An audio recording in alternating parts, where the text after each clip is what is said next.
Hello students, आज हम start करेंगे एक्सरसाइज 1.1 के एग्जांपल्स एंड एक्सरसाइज 1.1 आज हम सॉल्व करेंगे। हमने पिछले लेक्चर में पढ़ा था टाइप ऑफ सेट्स एंड समुच्च के प्रकार कितने होते हैं ना। समुच्च के प्रकार हमने समझे और समुच्च कितने प्रकार से लिखा जाता है ये हमने समझा। आज हम उन पे बेस्ड जो एग्जांपल्स हैं वो हम सॉल्व करेंगे। हमने लिखे हैं बोर्ड पे। सो एग्जाम्पल नंबर 1 से स्टार्ट करेंगे। एग्जाम्पल नंबर 1 है समीकरण x² plus x minus 2 equal to 0 का हल समुच्च रोस्टर रूप में लिखिए। इसका मतलब हमें लिखना है ये रोस्टर फॉर्म में, ठीक है ना। इस सेट को, इस इक्वेशन को हम लिखेंगे रोस्टर फॉर्म में, या इसे हम क्या कहते हैं, सारणीबद्ध रूप भी कहते हैं। क्या कहते हैं इसको? सारणीबद्ध रूप। तो समझते हैं कि इस समुच्च में कौन कौन से एलिमेंट से अवयव आएंगे। तो सबसे पहले इक्वेशन लिख लेते हैं x² plus x minus 2 equal to 0। अब इस इक्वेशन से कौन सी वैल्यूज हमें मिल रही है ना, तो सॉल्व करते हैं इसको।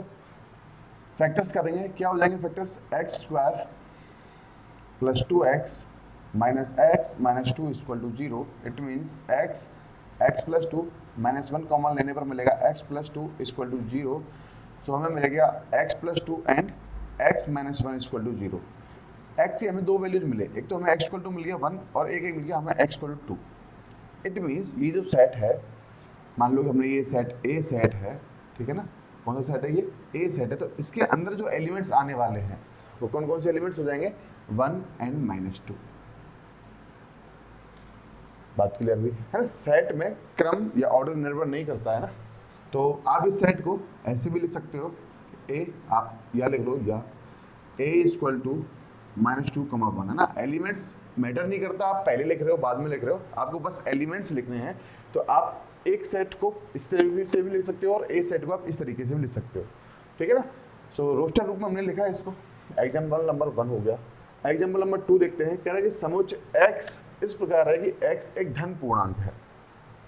धन पूर्णांक से हम क्या समझे? धन पूर्णांक से हम समझे z पॉजिटिव। बात क्लियर हुई? x दैट x एक धन पूर्णांक है और x² लेस देन 40 है, ठीक है ना। x² लेस देन 40 है को रोस्टर रूप में या सारणीबद्ध रूप में लिखिए। सो कैसे करेंगे? टेबुलर फॉर्म भी इसको हम कहते हैं। रोस्टर रूप को हम क्या कहते हैं? Tabular form. टेबुलर फॉर्म, ठीक है ना।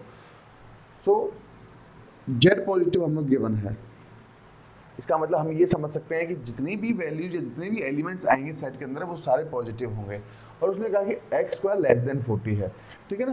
तो देखते हैं कि लेस देन 40 हमें x² का मीन्स, देखो x हम लेते हैं धन पूर्णांक, तो हम x कौन कौन से लेंगे? सेट A लिख रहे हैं हम रोस्टर रूप में। x एक धन पूर्णांक है और पूर्णांक क्या होते हैं? 1 2 3 4 5 6। पॉजिटिव इंटीजर की बात कर रहे हैं हम। किसकी बात कर रहे हैं हम? पॉजिटिव इंटीजर की, ठीक है ना। तो पॉजिटिव इंटीजर कौन कौन से होते हैं? जीरो तो होता नहीं, होता जीरो इंटीजर होता है। पॉजिटिव इंटीजर 1 होता है। अच्छा 1 स्क्वायर करके देखो, 1 स्क्वायर कितना होगा? 1, तो 1 हो सकता है। 2 स्क्वायर करेंगे तो हमें मिलेगा 4। 3 स्क्वायर करेंगे तो मिलेगा 9। 4 स्क्वायर करेंगे तो मिलेगा कितना? 16। 5 स्क्वायर करेंगे तो 25। 6 का स्क्वायर करेंगे तो 36, ठीक है ना। और यदि हमने 7 का स्क्वायर किया तो हमें मिलेगा 49। बट उसने कहा कि x² लेस देन 40 है। इट मीन्स हम केवल 6 तक लेंगे, क्योंकि 6² is less then 40। 6² is less then 40 और 6² means 36 less than 40। But in this case 7² अगर हम बोले लेस देन 40 तो हमें मिलेगा 49 लेस देन 40। बट ये तो रॉन्ग है, ठीक है ना। सो इस वजह से हमारे जो एलिमेंट्स आएंगे वो आएंगे 1 2 3 4 5 एंड 6। बात क्लियर हुई, ठीक है ना। तो इस तरीके से हमें एग्जांपल्स, इस तरीके से हमें किसी भी सेट को रोस्टर रूप में या टेबुलर फॉर्म में लिखना है। तो थोड़ा सा ध्यान रखना है हमें। कह रहा है कि समुच्चय A इक्वल टू 1 4 9 16 25 को समुच्चय निर्माण रूप में लिखिए। किसमें लिखना है हमें? समुच्चय निर्माण रूप, मतलब हमें लिखना है सेट बिल्डर फॉर्म में। सेट बिल्डर फॉर्म में हमें लिखना है इस सेट को। तो ध्यान से समझेंगे। हमें मिला क्या? 1 मिला, 4 मिला, 9 मिला, 16 मिला, 25 मिल रहा, और ये चलता जा रहा है, चलता जा रहा है, चलता जा रहा है, ठीक है ना। तो हमने मान लो एलिमेंट लिया एक x इक्वल टू 1 लिया, हमने x इक्वल टू 1 लिया, ठीक है ना। अब हम इसका स्क्वायर कर रहे हैं, 1 स्क्वायर कर रहे हैं, कितना मिलेगा हमें 1 मिलेगा। हमने x इक्वल टू 2 लिया, हम 2 स्क्वायर कर रहे हैं, कितना मिलेगा 4 मिलेगा। हम x इक्वल टू 3 ले रहे हैं, हमने 3 का स्क्वायर किया, कितना मिलेगा 9 मिलेगा। इसका मतलब स्क्वायर करता जा रहा हूँ और मुझे एलिमेंट्स मिलते जा रहे हैं, स्क्वायर हम करते जा रहे हैं और एलिमेंट्स मिलते जा रहे हैं। तो इस सेट को हमें लिखना है समुच्चय निर्माण रूप या सेट बिल्डर फॉर्म में। तो लिखेंगे A is equal to x such that x belongs to, या फिर आप लिख लो पहले x एक पूर्ण वर्ग है, पूर्ण वर्ग है, तथा x belongs to natural number, तथा क्या बोल सकते हैं x belongs to natural number. Natural number क्या होते हैं भाई, नेचुरल नंबर आते हैं 1 2 3 अप टू इंफिनिटी। तो इनका स्क्वायर, पूर्ण वर्ग क्या, इनका स्क्वायर है इस सेट ए के अंदर। 1 का स्क्वायर किया 1 मिला, 2 का स्क्वायर किया 4 मिला, 3 का स्क्वायर किया 9 मिला, 4 का स्क्वायर करेंगे 60 मिलेगा। ऐसे एलिमेंट्स लेते जाएंगे और उनका स्क्वायर करते जाएंगे तो हमें क्या मिलेगा, ये सेट ए मिलेगा। तो ए सेट बेसिकली है क्या, कि ए सेट है कि x इस प्रकार है, इसमें जो एलिमेंट है x वो इस प्रकार है कि x एक पूर्ण वर्ग है, ठीक है ना, किसका, x belongs to natural numbers का। तथा हमने क्या कहा, तथा जो x है वो कहाँ से है, नेचुरल नंबर से है। बात क्लियर हुई, ठीक है ना। तो एग्जाम्पल नंबर 3 कंप्लीट हो चुका है, एग्जाम्पल नंबर 4 समझते हैं। एग्जाम्पल नंबर 4 है कि समुच्चय 1/2 2/3 3/4 4/5 5/6 6/7 को समुच्चय निर्माण रूप में या किसमें, सेट बिल्डर फॉर्म में लिखिए, सेट बिल्डर फॉर्म में। तो समझते हैं इस एग्जाम्पल को, अच्छा एग्जाम्पल है ये। देखो हमने माना n, ऊपर क्या किया हमने, n किया, ठीक है ना। हम ऐसे भी समझ सकते हैं कि 1/2 को हम ऐसा ले सकते हैं 1/1+1, फिर 2/3 को हम लिख सकते हैं 2/2+1। बोलो, ये हमें मैच करना है। फिर 3/4 को हम लिख सकते हैं 3/3+1, ऐसा लिख सकते हैं ना, अभी भी ये क्या है 3/4 है। फिर 4/5 को हम क्या ले सकते हैं 4/4+1। इससे मतलब क्या समझे कि अगर हम n लें, 1 इक्वल टू क्या लिया, n इक्वल टू मान लिया मैंने 1 है, तो मैं क्या कर रहा हूँ n/n+1।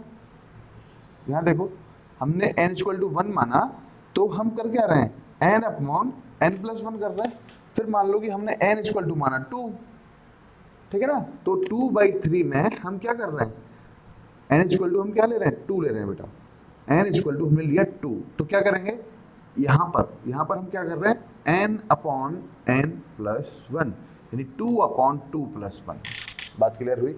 सो इस सेट को हमें लिखना है सेट बिल्डअप फॉर्म में, है ना, समुच्चय निर्माण रूप में। तो इतना हमने समझा। तो इसका हम लिख रहे हैं सेट बिल्डर फॉर्म कि a, लेट सेट a मान लेते हैं इसको, x इस प्रकार है कि x belongs to natural number. हमने क्या बोला, x belongs to natural number तथा x equal to n/n+1। x belongs to natural number नहीं, हम बोलेंगे n belongs to natural number. x इस प्रकार है, ऐसा लिखते हैं इसको, x is that x equal to n/n+1 तथा n belongs to natural number. क्या कहा हमने कि x सच दैट x इस प्रकार है कि x बराबर n/n+1 तथा n belongs to natural number. मतलब हमने कहा कि n belongs to natural number है, इट मींस नेचुरल नंबर कौन कौन से होते हैं 1 2 3 4 5 6 7 अप टू इन्फिनिटी, है ना। तो n belongs to natural number में तो क्या ये सारे नंबर्स आ जाएंगे, लेकिन हमें क्या चाहिए n इक्वल टू 6 तक। तो इस बात को भी हम इसमें मेंशन कर देंगे, comma n is less than equal to 6। क्या बोलेंगे, n less than equal to 6 बोल सकते हो, या आप बोल सकते हो कि n लेस देन 7, ठीक है ना। या फिर आप क्या बोल सकते हो कि n जो है वो 1 भी हो सकता है और 6 भी हो सकता है। तो इस तरीके से भी इस बात को हम लिख सकते हैं कि दिस थिंग, ठीक है ना, n का जो वैल्यू है वो हम 1 ले सकते हैं, 6 ले सकते हैं, तो 1 to 6 ले सकते हैं। तो हमने क्या देखा कि n इक्वल टू हम यहाँ से 6 ले सकते हैं और 6 से छोटा ले सकते हैं। तो अगर हम 6 लेंगे तो क्या मिलेगा, 6/6 + 1 यानी 7, 6/7। n इक्वल टू हमने 5 लिया तो क्या मिलेगा, 5/5 + 1 यानी 5/6। n इक्वल टू 4 लेंगे तो 4/4 + 1 यानी 4/5। ठीक है ना। तो इस तरीके से हमें एग्जाम्पल्स को सॉल्व करना है। सो इसे आप कॉपी करेंगे, उसके बाद हम नेक्स्ट एग्जाम्पल करते हैं। कॉपी करेंगे इसको बेटा।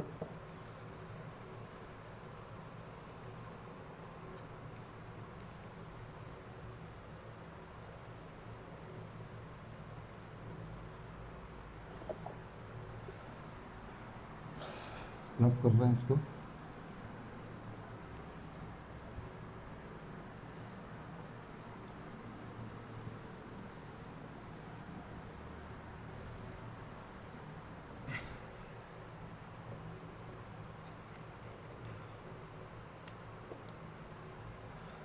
नेक्स्ट एग्जाम्पल नंबर 5 हमें मैच करने हैं। ठीक है ना।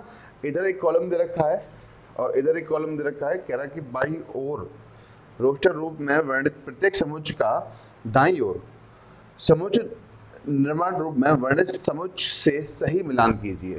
ठीक है ना। सो फर्स्ट लिख रहे हैं हम, कह रहा है कि प्रिंसिपल PRINCAL।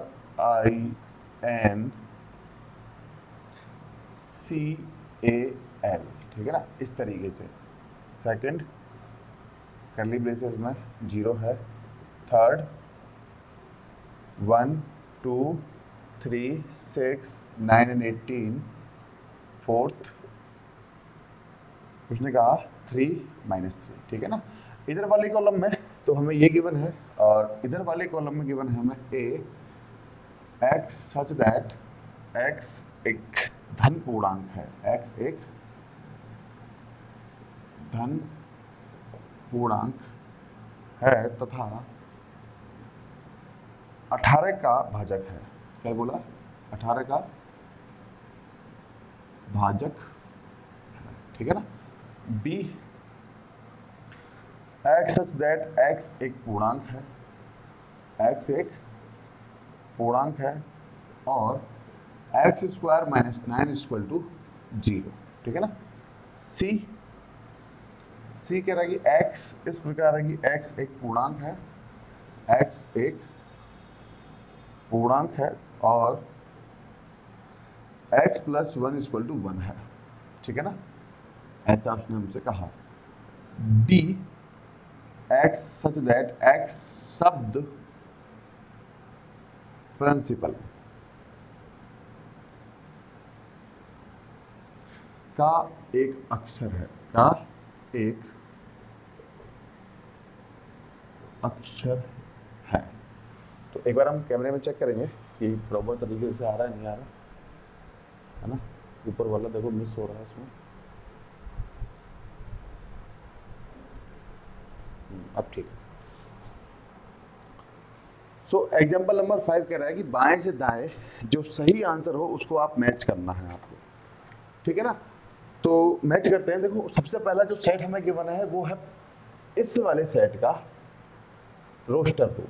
ठीक है ना। यहाँ तो हमसे कहा कि x इस प्रकार है, x अब प्रिंसिपल का एक अक्षर है। अब प्रिंसिपल में कौन कौन से लेटर्स आते हैं वो हम देख रहे हैं। P आ रहा है, I आएगा, R आएगा, N आएगा, C आएगा। अच्छा I एक बार आ गया ना, I जो है वो एक बार आ चुका है तो I को हम दोबारा नहीं लेंगे। एक बार यहाँ आ चुका I तो एलिमेंट्स रिपीट नहीं करना। अवयव जो है उनकी पुनरावृत्ति नहीं होगी। अगर एक बार हमने लिख दिया तो दोबारा हम उसको नहीं लिखेंगे। तो I एक बार आ गया इसमें। ठीक है ना। उसके बाद P भी एक बार आ चुका है, A लिख देंगे और L लिख देंगे। तो ये वाला जो सेट है वो मैच हो जाएगा इस वाले से। बात क्लियर हो रही है। ठीक है ना। सो नेक्स्ट है 0। अब इनमें से 0 हमें कहाँ मिलेगा, आप सेट C को देखो। सेट C हमें मिल रहा है x + 1 = 1। क्या मिला हमें, x + 1 = 1। तो इसे हम लिख देंगे x = 1 - 1 = 0। अब ये जो करली ब्रेसेस में 0 है वो शून्य सदिश नहीं है, सॉरी शून्य सदिश नहीं, शून्य या फिर इसे हम क्या कहते हैं, रिक्त समुच्चय। ये रिक्त समुच्चय नहीं है। ठीक है ना। ऐसा नहीं कि x = 0 मतलब उसमें एक भी एलिमेंट नहीं है, उसमें 0 एक एलिमेंट है। तो ये रिक्त समुच्चय नहीं है। ये क्या है, ये एकल समुच्चय है। ठीक है ना। तो ये जो शून्य है वो मैच हो जाएगा सी से। इस तरीके से हमें मैच करने हैं। नेक्स्ट है 1 2 3 6 9 18, ठीक है ना। और यहाँ देखो ये कह रहा है कि x इस प्रकार है कि x एक धन पूर्णांक है, सारे ही क्या है पूर्णांक हैं, इंटीजर्स हैं, तथा 18 का भाजक है। अब इसमें जितने भी एलिमेंट्स हैं उन एलिमेंट से आप 18 को डिवाइड कर सकते हो। मतलब 18 में आप यहां से किसी भी नंबर से आप डिवाइड कर सकते हो, ठीक है ना। आप 1 से डिवाइड कर सकते हो 18 को, 2 से कर सकते हैं, 3 से, 6 से, 9 से, 18 से। सो ये जो सेट है वो मैच होगा इस ए से, ठीक है ना। थोड़ा ध्यान से देखना है हमें, ये मैच हो जाएगा ए से। नेक्स्ट फोर्थ है 3, -3, रिमेनिंग जो सेट बच जाएगा उससे, ऑब्वियसली है ना, इससे मैच हो जाएगा। ये समझते हैं कि उसने कहा x एक धन पूर्णांक है, x एक धन पूर्णांक है और x square minus 9 equal to 0, यानी कि x इक्वल टू 9 मिलेगा, x इक्वल टू 9 मिलेगा और x इक्वल टू क्या मिल जाएगा +-3। सो ये वाला सेट मैच होगा इससे। बात क्लियर हुई। सॉरी धन पूर्णांक नहीं कहा उसने कहा x एक पूर्णांक है, यानी x बिलोंग्स टू z है और z पूर्णांक इंटीजर्स में नेगेटिव नंबर्स भी आते हैं, पॉजिटिव नंबर्स भी आते हैं, तो दोनों ही एलिमेंट्स इस सेट के अंदर आ जाएंगे। तो ये जो सेट होगा वो इस बी नंबर पे जो सेट है उससे मैच होगा, ठीक है ना। सो इस तरीके से हमें एग्जाम्पल नंबर जो 5 था वो देखना था। सो इसके बाद नेक्स्ट हम समझते हैं, आप कॉपी करेंगे इसको।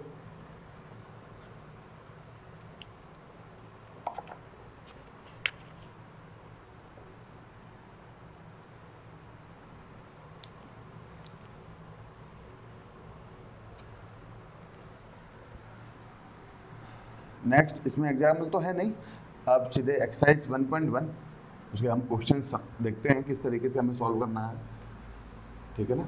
तो बोर्ड पे लिख लेते हैं एक बार क्वेश्चन नंबर 1। क्वेश्चन नंबर 1 को पहले रीड करेंगे आप लोग। क्वेश्चन नंबर 1 कहता है कि निम्नलिखित में से समुच्चय हैं, ठीक है ना। निम्नलिखित में कौन से समुच्चय हैं, अपने उत्तर का औचित्य बताइए, है ना, कि वो अगर समुच्चय हैं तो क्यों हैं। तो फर्स्ट जो है, फर्स्ट उसने कहा कि जे अक्षर से प्रारंभ होने वाले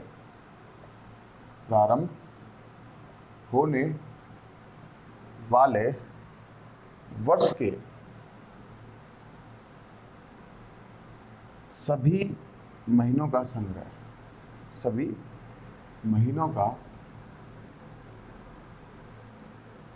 संग्रह, ठीक है ना। तो ये सेट पहले हमें लिखना है कि जे अक्षर से जितने भी महीने हैं उन सभी का संग्रह। तो कौन कौन से ऐसे महीने हैं जो जे से स्टार्ट होते हैं।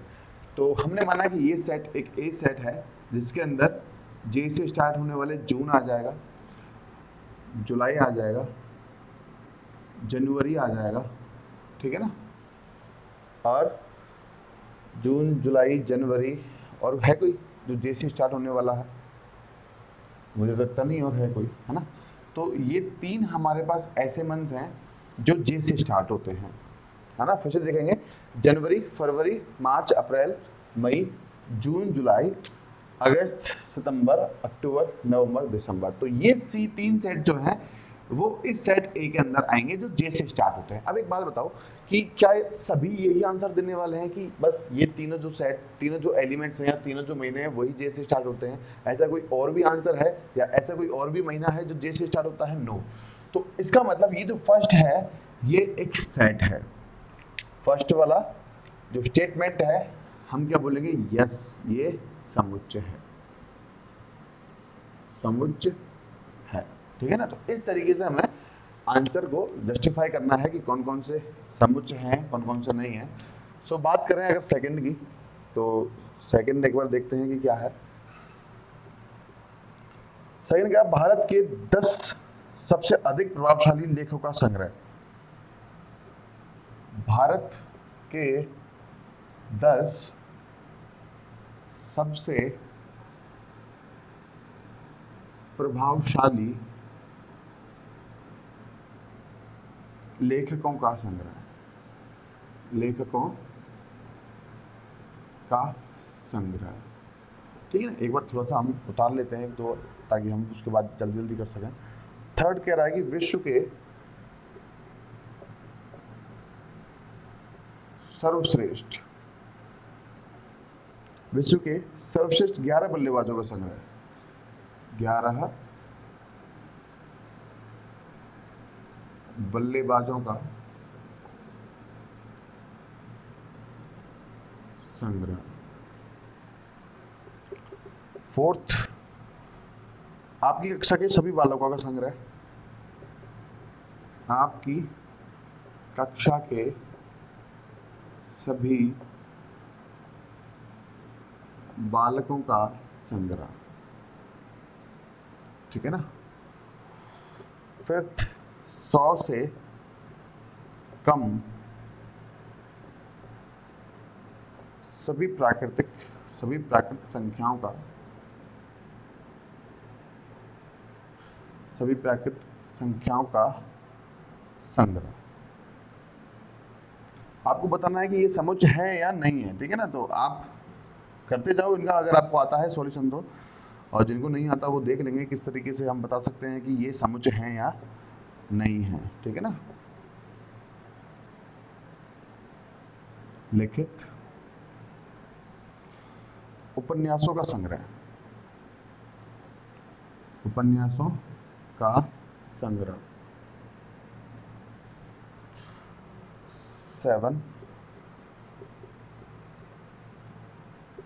सभी सम पूर्णांकों का संग्रह। 8, इस अध्याय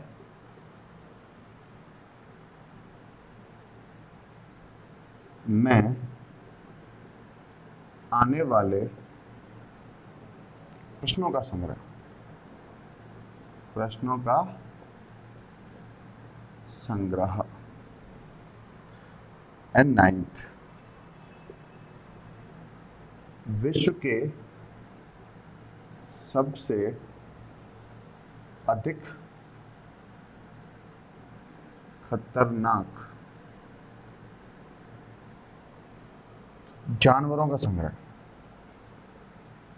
जानवरों का संग्रह। तो इतने हमने लिखे। अब इनके हम आंसर्स बताते हैं कि कौन समुच्चय है और कौन नहीं है। ठीक है ना। तो कह रहा है कि भारत के 10 सबसे प्रभावशाली लेखकों का संग्रह। अब देखो, सबसे प्रभावशाली लेखक कौन कौन से हैं भाई। मेरे हिसाब से लेखक कुछ और हो सकते हैं जो मुझे प्रभावशाली लगते हैं, आपके हिसाब से लेखक कोई और हो सकते हैं जो आपको प्रभावशाली लगते हैं। तो भारत के 10 सबसे प्रभावशाली लेखकों का संग्रह वो पर्सन टू पर्सन अलग अलग डिफर करेगा। ठीक है ना, पर्सन टू पर्सन वो चेंज होता रहेगा। मुझे कोई और लेखक पसंद है, मुझे उसके ही उपन्यास अच्छे लगते हैं, या फिर आपको किसी और के उपन्यास अच्छे लगते हैं। तो ऐसा कोई जरूरी नहीं है कि 10 सबसे प्रभावशाली अगर लेखकों की बात करें तो उनमें हमें सबका आंसर सेम मिले। ठीक है ना। तो हम बोल सकते हैं कि ये समुच्चय नहीं है। तो क्या बोलेंगे, समुच्चय नहीं है। ठीक है ना, क्योंकि इसका answer person to person change होता रहेगा, तो इसलिए हम कहेंगे कि ये समुच्चय नहीं है। थर्ड है विश्व के सबसे सर्वश्रेष्ठ 11 बल्लेबाजों का संग्रह। अब उसने पूछा विश्व के, और हमें पता है कि भारत के ही बल्लेबाज सबके अलग अलग होते हैं, फेवरेट है ना, या सर्वश्रेष्ठ। तो विश्व में तो बहुत तरह तरह के बल्लेबाज होते हैं ना, तो ये भी एक समुच्चय नहीं है। जैसे कि मैंने आपसे पूछा कि आप बताइए कि आपके सर्वश्रेष्ठ बल्लेबाज कौन कौन हैं, तो मान लेते हैं कि आपने आंसर दिया कि सर हमारे कोहली है ना, धोनी है, केएल राहुल है, सुरेश रैना है। आपने इन सभी का नाम बताया जो अभी नहीं चल रहे हैं। और मैं किसी अगर पुराने आदमी से पूछूंगा तो वो मुझे आंसर देगा कि मेरा गावस्कर है, कपिल देव है, सचिन तेंदुलकर है, वीरेंद्र सहवाग है। ठीक है ना। तो ये पर्सन टू पर्सन चेंज होता रहेगा कि सर्वश्रेष्ठ 11 बल्लेबाजों का संग्रह एक जैसा सभी को नहीं मिलेगा, सबके अलग अलग फेवरेट बल्लेबाज या क्रिकेटर्स होते हैं। तो इस केस में थर्ड जो है वो समुच्चय नहीं होगा। अगर हम बात करें फोर्थ की, फोर्थ कह रहा है कि आपकी कक्षा में के सभी बालकों का संग्रह। तो यस, सीधी सी बात है, ये एक समुच्चय है, ठीक है ना, समुच्चय है। क्यों है भाई समुच्चय? अब आपकी कक्षा में जितने भी बालक हैं उन सभी का संग्रह। मैं आपसे पूछूं कि आपकी कक्षा में कौन कौन से बालक हैं, तो आप बता दोगे सर ये 30 बच्चे हैं जो हमारी क्लास में हैं, ठीक है ना।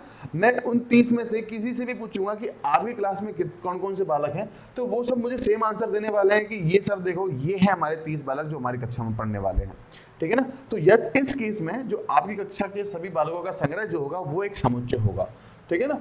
फिफ्थ नंबर है 100 से कम सभी प्राकृतिक संख्याओं का संग्रह।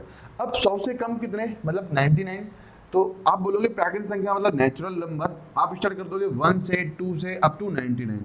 तो किसी से भी पूछेंगे हमें यही आंसर मिलेगा, तो इस केस में ये हो जाएगा समुच्चय। हम बोलेंगे कि समुच्चय है, ठीक है ना। फोर्थ सिक्स की बात करें, कह रहा है लेखक प्रेमचंद द्वारा लिखित उपन्यासों का संग्रह। अब जैसे हमने आपसे पूछा कि कोई भी सिंगर है उसने कौन कौन से गाने लिखे हैं, तो सब बता सकते हैं कि भाई इस सिंगर ने ये गाने लिखे हैं, ठीक है ना। या फिर लेखक प्रेमचंद द्वारा लिखित उपन्यासों का अगर संग्रह पूछा जाए तो जितने भी उसने उपन्यास लिखे हैं, अगर उन सभी का संग्रह मैं आपसे पूछूं, किसी और से पूछूं, है ना, मैं खुद लेखक प्रेमचंद से पूछूं, तो वो भी बता सकते हैं कि मेरे ये उपन्यास हैं। हम बता सकते हैं कि मुंशी प्रेमचंद जो हैं उनके कौन कौन से उपन्यास हैं, है ना। पर्सन टू पर्सन ये चेंज नहीं होगा कि वो बताएगा कि नहीं वो तो उसके नहीं है, ये उसके हैं। तो लेखक प्रेमचंद के द्वारा लिखित जितने भी उपन्यास होंगे उन सभी का संग्रह एक समुच्चय कहलाएगा, क्योंकि वो आंसर सभी हम दे सकते हैं कि उसके जो संग्रह होंगे ना वो चेंज नहीं होगा, उसने जो उपन्यास लिखे हैं वही उपन्यास सभी आंसर बता सकते हैं कि ये उपन्यास लिखे हैं भाई प्रेमचंद ने, ठीक है ना, प्रेमचंद ने। तो नेक्स्ट 7 की बात कर रहे हैं, कह रहा है कि सभी समपूर्णांकों का संग्रह। समपूर्णांकों का संग्रह, समपूर्णांक कौन कौन से हो गए? पूर्णांक को हम लिखते हैं जेड से, है ना, इंटीजर्स को। तो सम, उसने कहा समपूर्णांक तो स्टार्ट हो जाएगा 2 से, तो क्या बोलेंगे 2, 4, 6, 8, कहाँ तक ये चलता जाएगा इन्फिनिटी तक। तो उसने कहा ना सभी संपूर्णांकों का संग्रह। आप किसी से ही पूछो कि संपूर्णांक कौन कौन से हैं, तो वो आपको यही बताएगा कि 2, 4, 6, 8, है ना। तो इस केस में ये भी क्या हो जाएगा, एक समुच्चय या सेट हो जाएगा, तो बोलेंगे समुच्चय है। क्या बोलेंगे भाई इसको? समुच्चय है।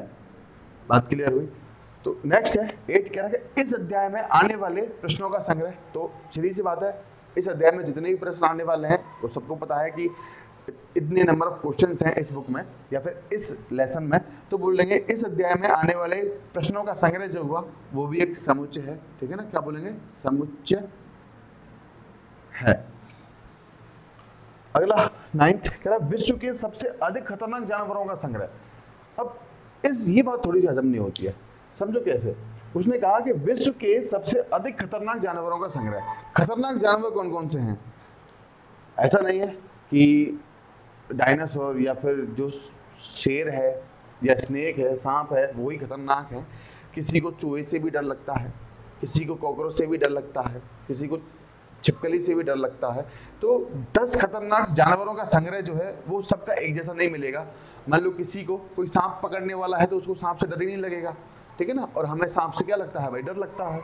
अब जो जू में रहता है या फिर जो शेर पालता है तो उसको शेर से डर ही नहीं लगेगा। तो इस केस में जो विश्व के सबसे अधिक खतरनाक जानवरों का संग्रह है वो संग्रह एक समुच्चय नहीं कहलाएगा। तो समझ में आ रहा है ना आपने क्यों नहीं कहलाएगा? तो बोलेंगे कि समुच्चय नहीं है। क्या बोलेंगे? समुच्चय नहीं है। बात क्लियर हो रही है? ठीक है ना। तो सबसे अधिक खतरनाक जानवर, इंसान को मान लो इंसान से डर लग रहा है तो वो भी बोलेगा कि नहीं, ठीक है ना। सो इस केस में ये जो स्टेटमेंट है वो समुच्चय नहीं है, ठीक है ना। सो कब भी कर लेंगे इनको, या फिर कर लिया है तो नेक्स्ट क्वेश्चन नंबर हम सेकंड स्टार्ट करेंगे।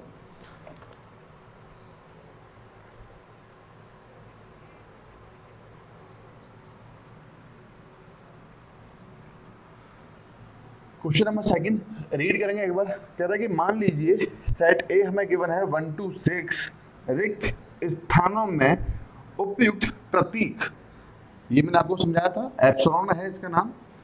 उसने कह रहा है कि प्रतीक सदस्य है या सदस्य नहीं है। सदस्य है अथवा सदस्य नहीं है, ये हमें फिल करना है, भरना है। सो सबसे पहले सेट लिख लेते हैं क्वेश्चन नंबर 2 में कि सेट ए हमें गिवन है 1, 2, 3, 4, 5, 6 और हमें अप्लाई करना है, हमें अप्लाई क्या करना है भाई, हमें अप्लाई करना है बिलोंग्स टू और डज नॉट बिलोंग्स टू, यानी सदस्य है और सदस्य नहीं है। इसका मीनिंग होता है सदस्य है यानी बिलोंग्स टू, और इसका मीनिंग होता है सदस्य नहीं है, सदस्य नहीं है या फिर डज नॉट बिलोंग्स टू, ऐसा, ठीक है ना। सो देखते हैं, फर्स्ट हम पहले लिख लेते हैं, उसके बाद सॉल्व करेंगे। अगर आपको आता है तो सॉल्व करते जाइए आप।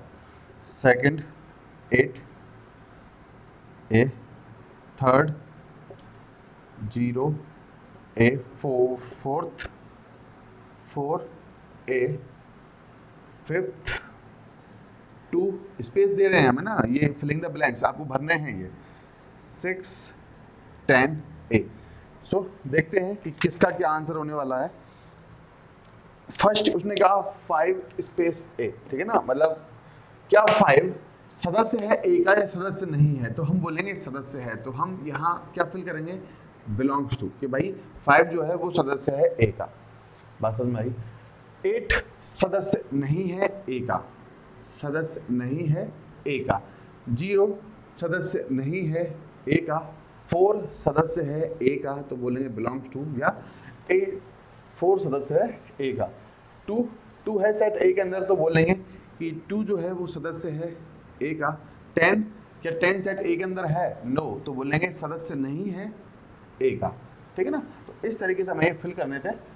तो चलते हैं क्वेश्चन नंबर 3 की ओर, समझते हैं क्वेश्चन नंबर 3। क्वेश्चन नंबर 3 एक बार रीड करेंगे। क्वेश्चन नंबर 3 कह रहा है कि निम्नलिखित समुच्चय को रोस्टर रूप में लिखिए। रोस्टर या टेबुलर फॉर्म में हमें इन्हें लिखना है, ठीक है ना। सो अगर आपको आते हैं तो करते जाइए, हम यहाँ सॉल्व तो कर ही रहे, आप मैच करते रहना कि क्या है क्या नहीं है। क्वेश्चन नंबर 3 हमने बोला कि निम्नलिखित समुच्चय को रोस्टर रूप में लिखिए, ठीक है ना। तो समुच्चय हम लिख रहे हैं, फर्स्ट है ए, एक्स इस प्रकार है कि एक्स एक पूर्णांक है, एक्स एक पूर्णांक है और x -3 से बड़ा है और 7 से छोटा है, ठीक है ना। तो इस सेट को किस रूप में लिखना है भाई, रोस्टर रूप में लिखना है या टेबुलर फॉर्म में लिखना है। तो लिखते हैं इसको, सेट ए, कौन कौन से एलिमेंट आएंगे, पूर्णांक हैं। पूर्णांक का मतलब क्या हो गया, पूर्णांक का मतलब हो गया जेड, एक पूर्णांक है मतलब नेगेटिव भी हो सकता है पॉजिटिव भी हो सकता है, और जो x है वो -3 से बड़ा है 7 से छोटा है। तो -3 से बड़ा है लेकिन -3 नहीं है, यहाँ पर -3 से x जो है वो -3 से बड़ा है। अगर इक्वल का साइन होता तो मैं बोलता कि -3 भी हो सकता है x, लेकिन इस केस में x -3 से बड़ा है, -3 नहीं है, तो क्या हो जाएगा, -3 से बड़ा क्या होता है, -2, -2 के बाद आता है -1, फिर 0, 1, 2, अप टू कहाँ तक, 7 तक, हाँ 7 तक नहीं बेटा 6 तक, क्योंकि जो x है वो 7 से क्या है, छोटा है। तो ये एलिमेंट्स आ जाएंगे इस फर्स्ट वाले सेट के अंदर, है ना। रोस्टर रूप में हमने इसको लिखा। सेकंड कह रहा है कि b is equal to, second जो है वो कह रहा है b is equal to x इस प्रकार है, x संख्या 6 से कम एक प्राकृत संख्या है, एक प्राकृत संख्या है। किससे कम है, 6 से कम है।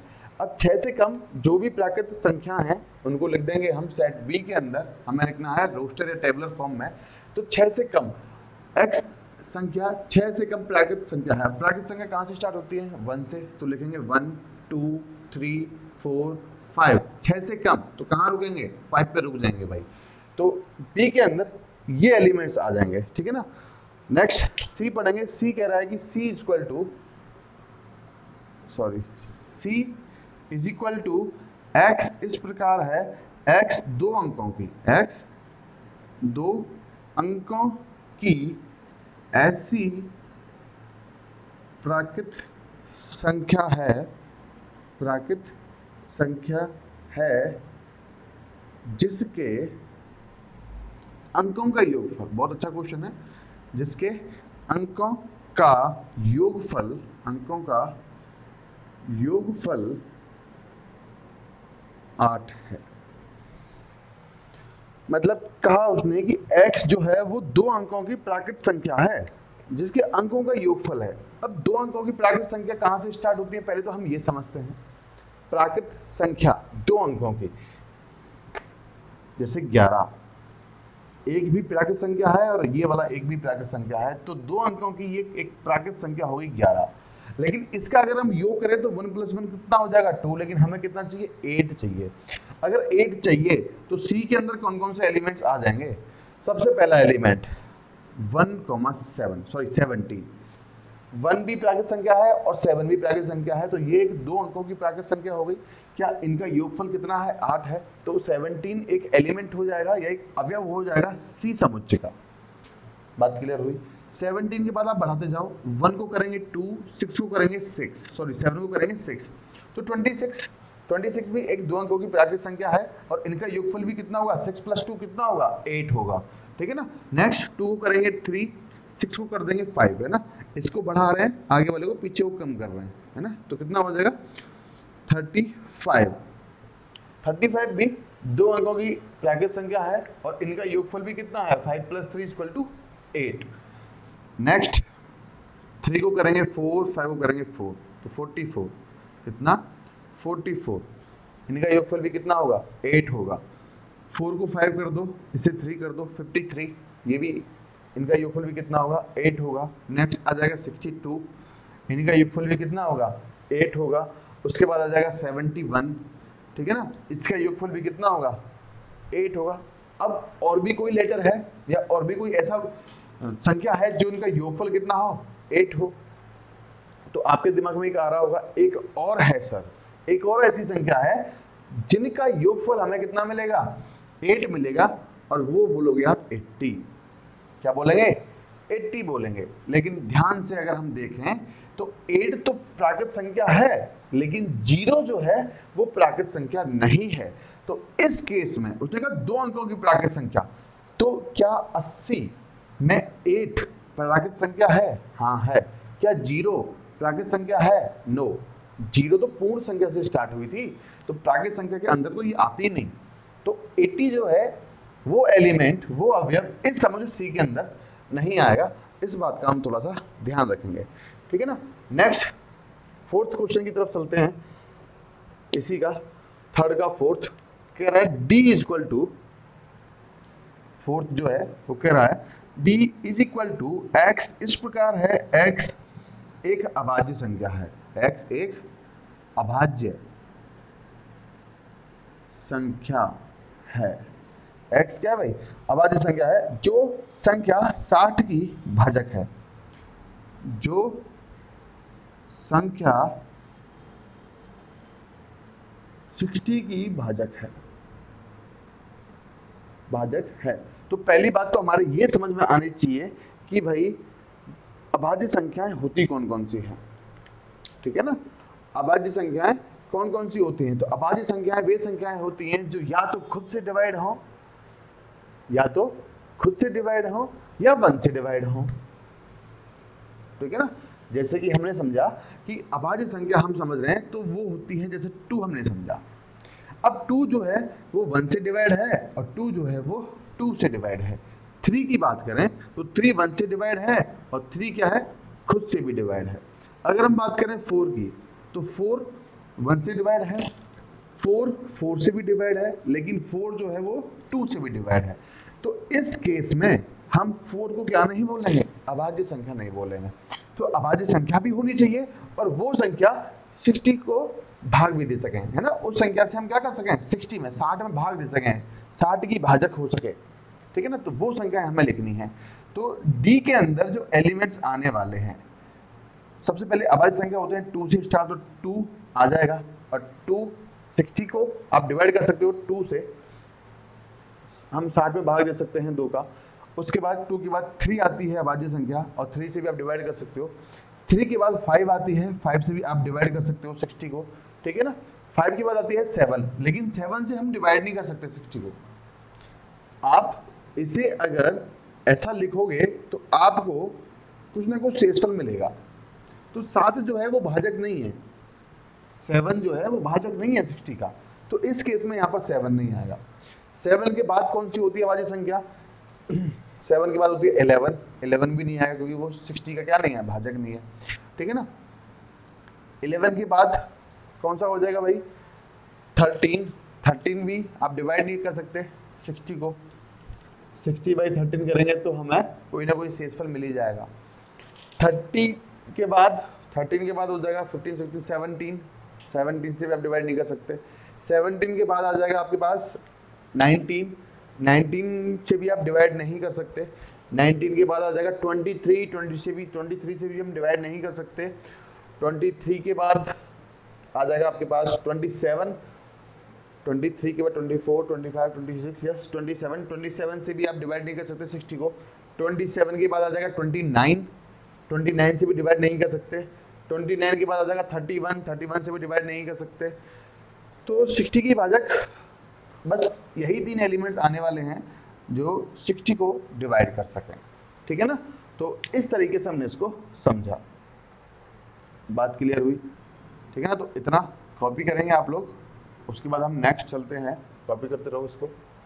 3 के बाद है नेक्स्ट फोर्थ हम देख रहे हैं, फोर्थ अभी हम कर दिया।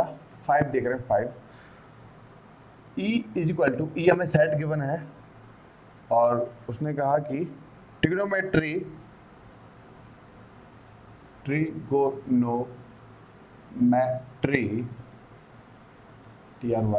ट्रिग्नोमेट्री शब्द के सभी अक्षरों का समुच्चय, सभी अक्षरों का समुच्चय हमें लिखना है। ट्रिग्नोमेट्री शब्द से बनने वाले जितने भी शब्द हैं, इसमें जो यूज शब्द हैं, हमने क्या यूज किया ट्रिग्नोमेट्री लिखने के लिए, उन शब्दों का या उन अक्षरों का जो समुच्चय है वो हमें लिखना है। तो ई के अंदर देखो कौन कौन से एलिमेंट्स आ जाएंगे, ठीक है ना। तो देखते हैं। अच्छा, एलिमेंट्स को हमने कहा था कि सेट को हम लिखेंगे कैपिटल लेटर से, लेकिन उसके अंदर जो एलिमेंट्स आएंगे उन्हें हम लिखेंगे स्मॉल लेटर से। सो टी आ जाएगा, आर आ जाएगा, आई आ जाएगा, जी आ जाएगा, ओ आ जाएगा, एन आ जाएगा, ओ आ चुका है, एम आ जाएगा, ई आ जाएगा, एंड टी नहीं आएगा, टी आ चुका है, आर आ चुका है, एन आ जाएगा, वाई। तो ये एलिमेंट्स आ जाएंगे सेट ई के अंदर, ठीक है ना। ट्रिग्नोमेट्री शब्द के सभी अक्षरों का समुच्चय क्या होगा भाई? ये होगा। बात क्लियर हुई। सो नेक्स्ट चलते हैं 6, लास्ट है ये क्वेश्चन नंबर 3 का 6। कहता कि f is equal to butter, क्या कहा उसने? बटर शब्द के सभी अक्षरों का समुच्चय, सभी अक्षरों का समुच्चय। ये भी बिल्कुल सिमिलर क्वेश्चन है, इसको कर सकते हैं हम। अगर आप लोगों ने कर लिया है तो बहुत अच्छी बात है, जिन्होंने नहीं किया है वो देख लेंगे। एफ के अंदर एलिमेंट्स आ जाएगा B, E, T and R, ठीक है ना। बी एक एलिमेंट को एक बार लिखना है, रिपीट नहीं करना है, हमें एलिमेंट्स की पुनरावृत्ति नहीं होगी। तो इसमें बी आ चुका है, ठीक है ना, ई आ चुका है, टी आ चुका है। तो अगर टी यहाँ पर 2 बार है तो हमें सिर्फ एक बार ही लिखना है, और ई आ चुका था पहले ही, और आर भी आ चुका है, ठीक है ना। तो इस तरीके से हमें एलिमेंट्स को लिखना है, रिपीट नहीं करना है कोई भी एलिमेंट, और सॉल्व हो जाएगा वो। कॉपी करेंगे इसको। क्वेश्चन नंबर 3 कंप्लीट हो चुका है। इसके बाद हम देखते हैं क्वेश्चन नंबर 4।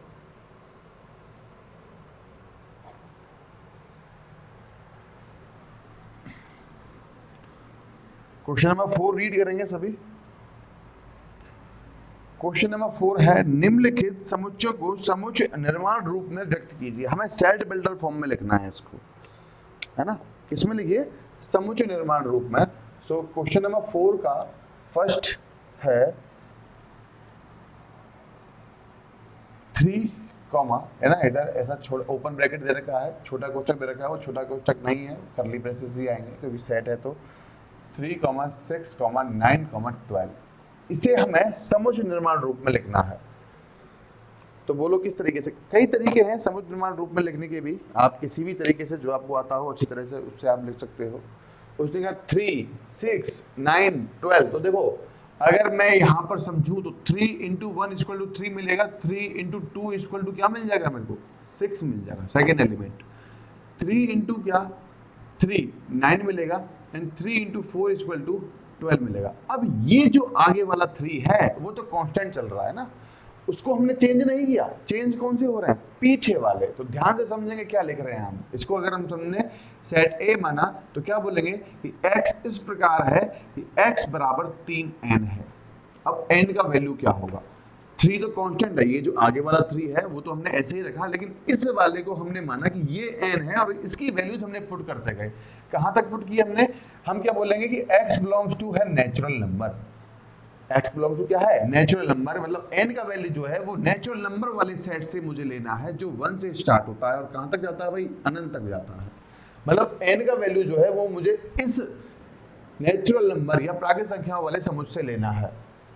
कहां तक लेना है सर? तो क्या बोलेंगे कि and n less than equal to 4। मतलब n का वैल्यू जो है वो 4 हो सकता है, 4 के इक्वल हो सकता है, और 4 से कितना हो सकता है? छोटा। और कितना छोटा हो सकता है? 1 तक हो सकता है। क्या 1 से छोटा हो सकता है? नहीं। क्यों नहीं हो सकता? क्योंकि हमने कहा कि n belongs to natural number. जो n है वो प्राकृतिक संख्याओं के समुच्चय से निर्भर करता है, या वहां से वो वैल्यू लेगा, या n जो है वो प्राकृतिक संख्याओं के समुच्चय का एक सदस्य है। कहां तक है वो सदस्य? 4 तक है भैया। 4 तक ही हम एलिमेंट ले सकते हैं। n का वैल्यू मतलब हम ले सकते हैं 1, 2, 3 एंड 4। तो इस तरीके से हमें सेट को लिखना है। बात क्लियर हुई? सेकंड की बात करते हैं। सेकंड उसने कहा 2, 4, 8, 16, 32। सेकंड क्या कहा उसने? 2, 4, 8, 16 एंड 32 सेट बिल्डर फॉर्म में लिखिए, समुच्चय निर्माण रूप में लिखिए। क्या दिखाई दे रहा है आपको? देखो ध्यान से, 2, 4, 8, 16, 32। इसका मतलब 2 का पावर मैंने 1 किया, 2 मिलेगा। आप जब नंबर ऑफ क्वेश्चन ज्यादा करोगे या फिर आप बार बार प्रैक्टिस करोगे तो आपको आने लगेगा किस तरीके से हम इस सेट को समुच्चय निर्माण रूप में लिख रहे हैं। अभी तो हो सकता है कि आपको ये थोड़ा टफ लग रहा हो, लेकिन जब आप नंबर ऑफ क्वेश्चंस अधिक करोगे या फिर खुद से लगाना चालू कर दोगे धीरे धीरे धीरे धीरे समझते हुए, तो आपको ये सब इजी लगने लगेगा। हमने कहा 2 का पावर 1 = 2। अब आप देखो कि 2 का पावर 2 क्या मिलेगा भाई? 4 मिलेगा। 2 का पावर 3 क्या मिलेगा आपको? 8 मिलेगा। 2 का पावर 4 क्या मिलेगा आपको? 16 मिलेगा। 2 का पावर 5 क्या मिल जाएगा आपको? 32 मिल जाएगा। बस इतना हमें लिखना है सेट बिल्डर फॉर्म में, समुच्चय निर्माण रूप में। तो हमने माना इसको सेट बी, तो क्या बोलेंगे? x such that x belongs to, या फिर क्या बोलेंगे? x इज इक्वल टू, अब यहां देखो क्या हो रहा है, 2 कांस्टेंट है ना भैया। क्या है? 2 कांस्टेंट है, वैल्यू चेंज हो रही है ऊपर वाली, पावर्स चेंज हो रहे हैं हमारे। कभी 1 हुआ, कभी 2 हुआ, फिर 3 हुआ, 4 हुआ, 5 हुआ। तो क्या बोलेंगे? x इज इक्वल टू 2 तो कांस्टेंट है। जैसे हमने बोला 3 तो कांस्टेंट, तो लिखा 3। अब पीछे वाली वैल्यू चेंज हो रही थी तो उसको हमने n बोला। अब यहाँ पर जो पावर्स है वो चेंज हो रहे हैं, तो पावर में क्या बोलेंगे? हम n बोलेंगे कि x इज इक्वल टू 2 का power n। And n belongs to कहां से? नेचुरल नंबर से, है ना? या फिर कॉमा लगा के आप लिख दो x इज इक्वल टू 2 का power n, comma n belongs to natural number and, या फिर आप बोलो तथा, है ना? आप यहाँ तथा भी लिख सकते हैं। थोड़ा सा क्या है, इंग्लिश की हैबिट है तो मैं ज़्यादातर कभी कभी मैं कोशिश करता हूँ फिर भी हिंदी में करने की। तो n बिलोंग्स टू, या फिर n सदस्य है प्राकृतिक संख्याओं का, तथा क्या बोलेंगे कि n जो है वो less than equal to 5। n क्या है? लेस देन इक्वल टू 5 है। मतलब 1 से लेकर 5 हो सकता है। 5 के इक्वल है n, लेकिन 5 से अधिक नहीं हो सकता। 5 से छोटा हो सकता है, कितना? 1 तक, क्योंकि n जो है वो प्राकृतिक संख्याओं का सदस्य है। आप इस वाली बात को कई तरीके से लिख सकते हैं। जैसे मैंने बोला कि n less than equal to 5, ठीक है ना? आप बोल सकते हो कि n का वैल्यू 1 और इसके बीच में होगा, ऐसा भी आप बोल सकते हो। या आप बोल सकते हो n लेस देन 6, इसका मीनिंग भी क्या है, अगर n belongs to natural number है तो n लेस देन 6 का मीनिंग क्या है, आप बोलोगे 1 2 3 4 एंड 5 इस तरीके से, ठीक है ना। सो सेकंड हमने देखा समुच्चय निर्माण रूप। अब चलते हैं थर्ड की ओर। सो इसे थोड़ा सा क्लियर कर देते हैं यहाँ से, ताकि आपको लिखने में कॉपी करने में कोई प्रॉब्लम ना है। ठीक है, ये हम रफ कर रहे हैं। अगर आपको इम्पोर्टेंट लगता है ये तो क्वेश्चन के साइड में आप लिख सकते हो इस वाली बात को भी, जैसे हमने इसको लिखा है तो इसे भी आप लिख सकते हैं। तो चलते हैं नेक्स्ट थर्ड की ओर। थर्ड है 525, है ना। क्या कहा उसने, 5, 25, 125, 6 to 5। अब अगेन ये भी आपको दिखाई दे रहा होगा जैसे कि हमने ये वाला क्वेश्चन किया, बिल्कुल सिमिलर क्वेश्चन है। इसमें आपको मिलेगा 5 का पावर 1 इक्वल टू 5, 5 का पावर 2 इक्वल टू 25, 5 का पावर 3 इक्वल टू 125 एंड 5 का पावर 4 इक्वल टू 625।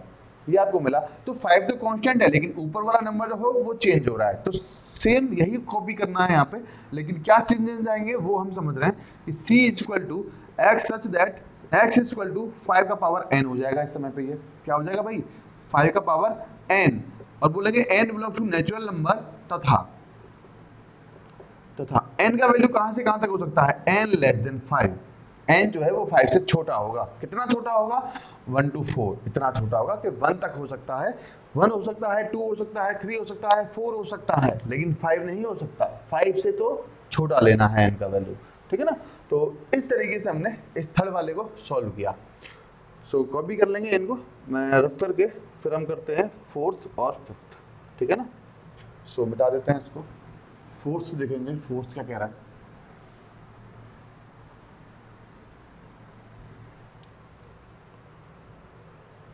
फोर्थ उस जगह 2, 4, 6 और ये चलता जा रहा है इस तरीके से, ठीक है ना। अब 2, 4, 6 उसने कहा, तो हमें देख के समझ में आना चाहिए कि 2, 4 और 6 जो है वो इवन नंबर्स हैं या सम संख्याएं हैं।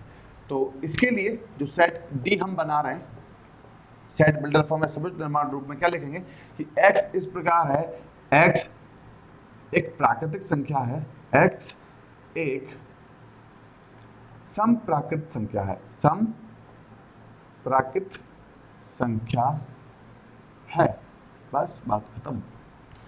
सम प्राकृत संख्या कहां से स्टार्ट होंगी, 2 से, कहां तक चलती जाएंगी, अनंत तक, 2, 4, 6, 8 ऐसा। नेक्स्ट देखते हैं फिफ्थ। फिफ्थ का उसने 1, 4, 9 अप टू 100, अप टू 100। सो इसका आंसर हमें देना है। बात क्लियर हुई, ठीक है ना। सो देखो 1 क्या है, 1 का स्क्वायर करेंगे तो 1 मिलेगा, है ना। 2 का स्क्वायर करेंगे तो क्या मिलेगा 4, 3 का स्क्वायर करेंगे तो क्या मिलेगा 9, और यही मिलता जा रहा है हमें 1, 4, 9 कहाँ तक, 100 तक, ठीक है ना। यानी कि हम 10 का स्क्वायर करेंगे तो हमें 100 मिलेगा, ऐसा। तो अब इस केस में ऊपर वाला पार्ट तो सेम है, स्क्वायर, ठीक है ना, ऊपर वाला पार्ट तो कांस्टेंट है, स्क्वायर। तो इसको हम दो तरीके से लिख सकते हैं इसको, है ना। तो यह तो आपके समझ में आ गया कि यहाँ पे जो एलिमेंट्स आ रहे हैं वो किस तरीके से आ रहे हैं, हमें क्या करना हो रहा है उनका, है ना। मतलब 1 से लेके 10 तक जितने भी नंबर्स हैं उन सभी का हम वर्ग कर रहे हैं, तो हमें इस समझ में पूर्ण वर्ग मिल रहे हैं। क्या मिल रहा है बेटा, पूर्ण वर्ग मिल रहे हैं। तो इसको आप दो तरीके से लिख सकते हो, और वो हम यहाँ समझ रहे हैं कि किस किस तरीके से ले सकते हैं। लेकिन देखो ई लिख रहे हैं हम, क्या वो कह रहे हैं कि x such that x is equal to, हमने क्या कहा कि ऊपर पावर जो है वो कांस्टेंट है इस समय, तो x इक्वल टू हमने बोला n स्क्वायर, एंड या फिर comma n belongs to natural number तथा n लेस देन 11। n क्या ले सकते हो आप, लेस देन 11, यानी कि n का वैल्यू आप ले सकते हो 10 तक। और कितना छोटा लेना है 11 से 1 तक, क्योंकि उसने कहा कि n बिलोंग टू क्या है, प्राकृतिक संख्या है, या फिर n जो है वो प्राकृतिक संख्याओं का सदस्य है। तो n का वैल्यू क्या आ जाएगा, 1 आ जाएगा, 2 आ जाएगा, 3 आ जाएगा, 4 आ जाएगा, 5, 6, 7, 8, 9, 10 तक आ जाएगा। और 1 स्क्वायर मिलेगा आपको 1, x का वैल्यू, x ही तो है यहाँ पर एलिमेंट। 1 2 का स्क्वायर करोगे तो x क्या मिलेगा 4 मिलेगा, 3 का स्क्वायर करोगे तो x क्या मिलेगा 9 मिलेगा, 4 का स्क्वायर करोगे तो x क्या मिलेगा 16 मिल जाएगा। तो इस तरीके से लिख सकते हैं, या फिर हम ऐसा भी इसको लिख सकते हैं, x इस प्रकार है, x 10 से छोटी या फिर x 11 से छोटी, x 11 से छोटी प्राकृत संख्याओं का पूर्ण वर्ग है।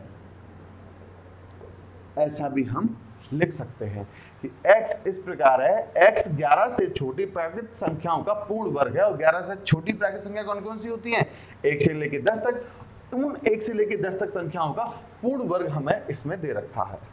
बात क्लियर हुई? तो आप कैसे भी लिख सकते हो, वो आपकी मर्जी है, दोनों ही केस में आपका आंसर सही होगा, ठीक है ना। सो कॉपी करेंगे इसको। नेक्स्ट देखते हैं क्वेश्चन नंबर 5।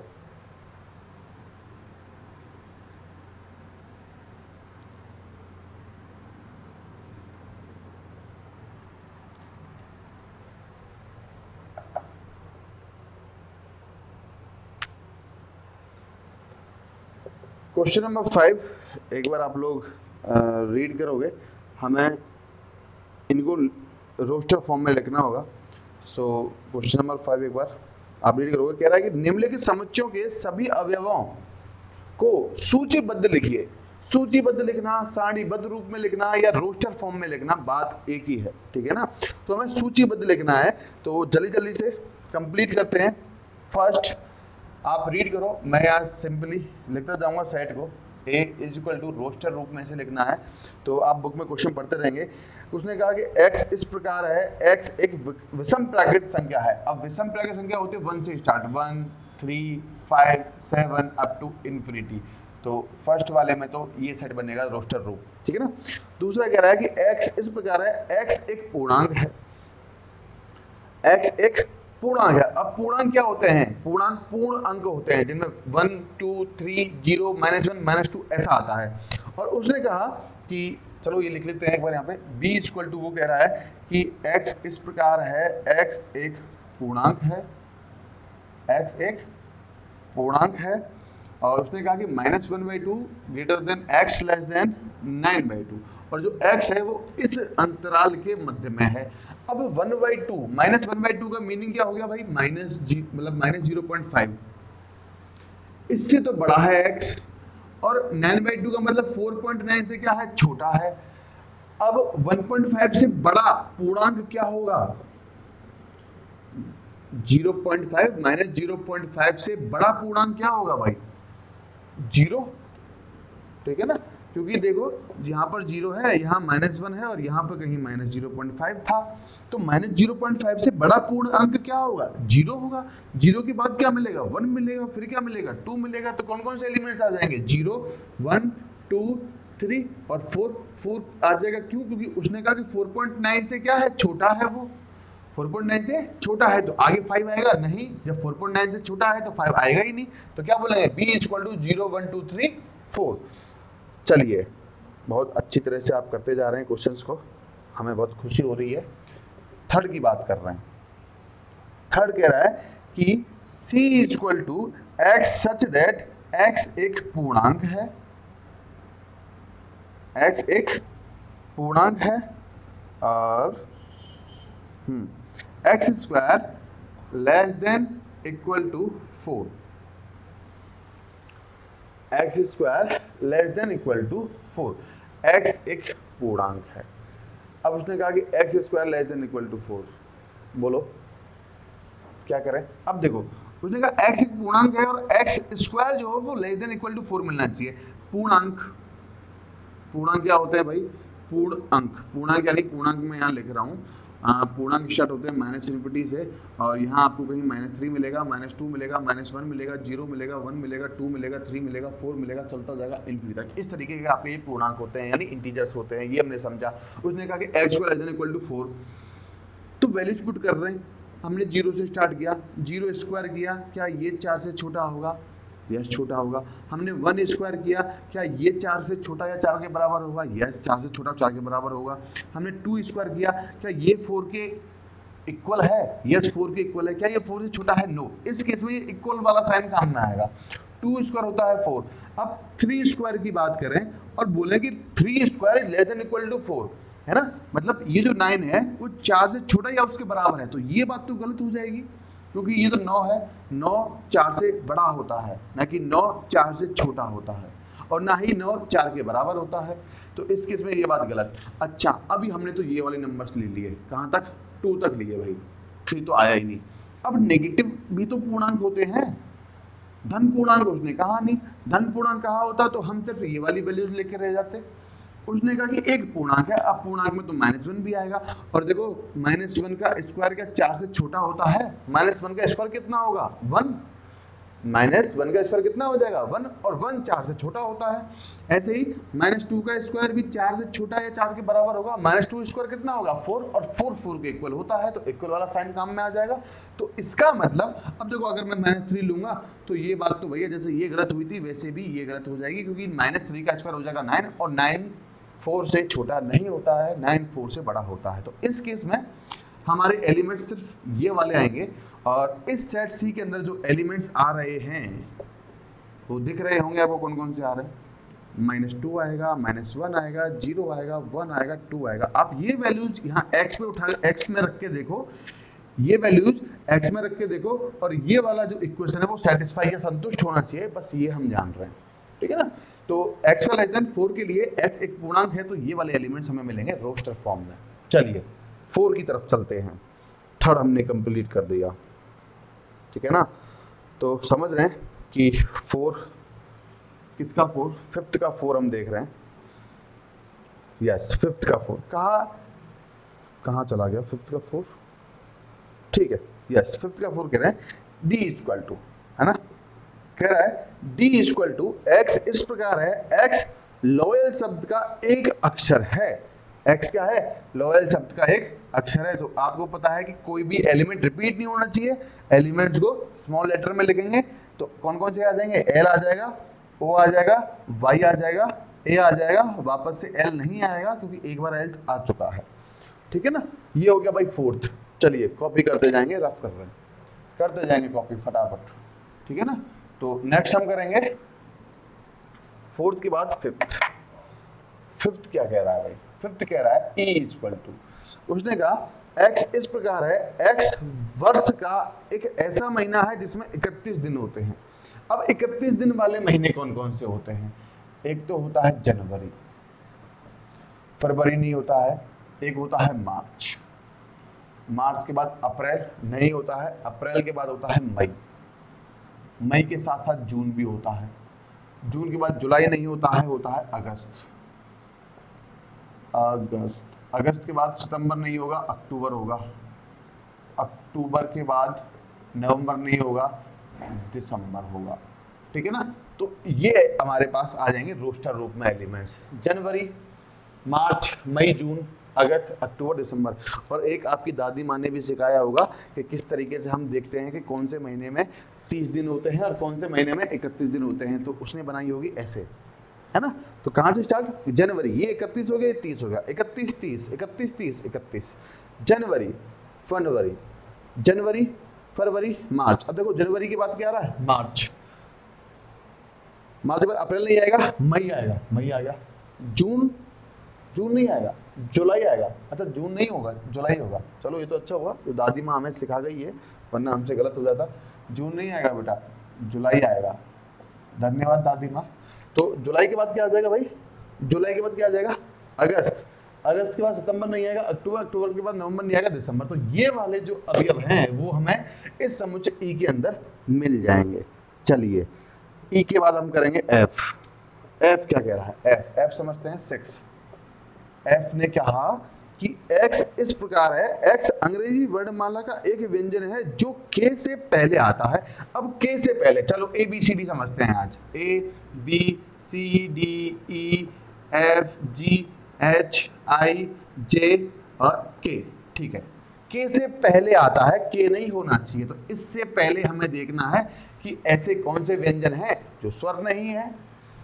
तो A E I ये तो क्या हो गए भैया, स्वर हो गए, तो ये हमने काटे, तो बचे हुए जो एलिमेंट्स हैं वो इसके अंदर लिख देंगे। और वो एलिमेंट्स कैसे हैं, वो एच से छोटे, के से छोटे क्या है, व्यंजक हैं जे। तो ये एलिमेंट्स आ जाएंगे इस सेट एफ के अंदर। कहा ना उसने कि x इस प्रकार है, x अंग्रेजी वर्णमाला का एक व्यंजन है जो k से पहले आता है। अब k से पहले जो व्यंजन है वो कौन कौन से हैं, हमने स्वर निकाले तो व्यंजन बच गए, तो हमने लिख दिया f। तो ये हो गया आपका क्वेश्चन नंबर 5। नेक्स्ट है क्वेश्चन नंबर 6। तो क्वेश्चन नंबर 6 वैसे ही होगा जैसे हमने एग्जाम्पल किया था एक, आपको मैच करना है बाएं से दाएं, 2 कॉलम आपको दे रखे हैं, ठीक है ना। तो इसे भी कर लेते हैं, उसके बाद नेक्स्ट हम 1.2 का इंट्रो स्टार्ट करेंगे, या फिर इंट्रो कर लिया होगा तो हम 1.2 एक्सरसाइज करेंगे, ठीक है ना। जो भी जरूरत होगी वैसा हम करते जाएंगे। क्वेश्चन नंबर 6 है, क्वेश्चन नंबर 6 क्या कह रहा है, बाएं ओर रोस्टर रूप में लिखित और दाईं ओर समुचित निर्माण रूप में लिखित वर्णित समुच्चयों का सही मिलान कीजिए। चलिए हम यहाँ ऐसे लिखेंगे जैसे मान लो कि फर्स्ट का हो गया डी, इस तरीके से मैं लिखेंगे, आपको वहां पढ़ते रहना है, और वैसे भी हम पढ़ते जा रहे हैं, आपको सुनाते जा रहे हैं, ठीक है ना, कहानी की तरह। तो 6 का फर्स्ट हम देख रहे हैं, उसने कहा कर्ली ब्रेसेस में 1 2 3 6। अब देखो 1 2 3 6 क्या है, इधर तो हमें गिवन है 1 2 3 6, तो 1 2 3 6 किससे मैच होगा, पहले वाले ए को देख रहे हैं। ए कह रहा है कि x इस प्रकार है, x एक अभाज्य संख्या है और 6 की भाजक है। अब इसमें अभाज्य संख्या 1 तो अभाज्य संख्या होती नहीं, तो ए तो होगा नहीं। बी समझते हैं, x इस प्रकार है, x संख्या 10 से कम एक विषम प्राकृत संख्या है, तो 10 से कम। अच्छा एक काम करते हैं, इधर वाले हम सारे लिख लेते हैं, फिर मैच करते जाएंगे सेकंड, जिससे थोड़ा सा इजी हो जाएगा। जैसे हम स्किप कर रहे हैं, ए भी स्किप किया हमें, तो स्किप करने की जरूरत नहीं है। अच्छा ए इसका हुआ, बी इसका हुआ, ऐसा करते हुए वो जाएंगे। 2,3 लिखा हमने, थर्ड है मैथमेटिक्स का। ये तो बहुत ही सिंपल है, देखने से क्या कहते सवाल दे देते हैं ये भी। तो अच्छा इसमें एक बात और, बहुत आने वाले एक्सरसाइज में बहुत अच्छे इसमें क्वेश्चन हमें मिलेंगे, ठीक है ना। वैसे स्मॉल लेटर्स में होना चाहिए था ये, पर उसकी मर्जी है, कैसे भी ले सकता है वो। 1 3 5 7 9 हमें अपनी मर्जी से ही काम करना है, मतलब हमें ये स्मॉल लेटर्स में ही लिखने हैं। अगर मैथमेटिक्स शब्द के अक्षरों का अगर हमें समूह लिखना हो रोस्टर रूप में, तो उसे हम स्मॉल लेटर्स में ही लिखेंगे, ऐसे कैपिटल में नहीं लिखना है हमें, ठीक है ना। तो अब ये बुक वाले की मर्जी है, वो कुछ भी लिख सकता है, लेकिन हमने जो समझा, हमने जो पढ़ा, उसी के हिसाब से हम काम करेंगे। चलिए समझते हैं कि ए कह रहा है कि h इस प्रकार है, x एक अभाज्य संख्या है और 6 की भाजक है। 6 की भाजक अभाज्य संख्या, ये आ गया भैया ए, है ना। कलर चेंज करते हैं ताकि थोड़ा सा क्लियर दिखे, आज ही लेकर आए हैं नया मार्कर, तो इसमें आ जाएगा ए। चलिए बी, x इस प्रकार है, x संख्या 10 से कम एक विषम संख्या है, 10 से कम विषम संख्या, यस, ये आ जाएगा बी, ठीक है ना। ये थोड़ा सा इजी है, करना है इसको। चलिए नेक्स्ट सी पढ़ते हैं, x इस प्रकार है, x एक प्राकृत संख्या है और 6 की भाजक है। तो x एक प्राकृत संख्या है, ये प्राकृत संख्या है सारी, और 6 की भाजक है, यस, ये आ जाएगा सी। और बचा हुआ तो कौन सा होगा भैया, डी होगा कि नहीं होगा। हाँ बहुत, चलिए अच्छा था, हमने किए सारे क्वेश्चंस कर लिए हमने। इसके बाद रिक्त समुच्च, हाँ ये हम पढ़ चुके हैं रिक्त समुच्च, इसको फिर भी हम देखेंगे एक बार और। तो इतना आज हमने समझा, आज हमने एक्सरसाइज 1.1 के सारे क्वेश्चंस किए, और उसके जितने भी एग्जाम्पल्स थे आज हमने वो कंप्लीट कर चुके हैं उनको। इसके बाद हम पढ़ेंगे नेक्स्ट वीडियो में, तब तक अपना ख्याल रखें, थैंक यू।